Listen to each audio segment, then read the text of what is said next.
Coriander leaves போட்டு நல்லா கொத்தமல்லி இதை போட்டு தூவி சர்வ் பண்ணி வாமா இறக்கிடலாம். அவ்வளோதான் சிக்கன் கிரேவி.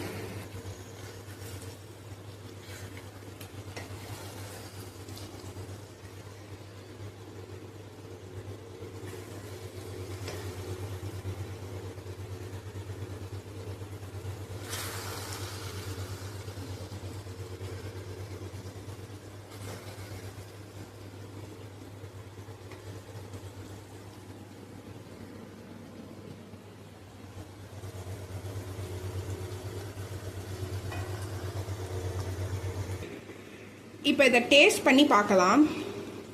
இது பாருங்கள், கறி நல்லா வெந்துருச்சு.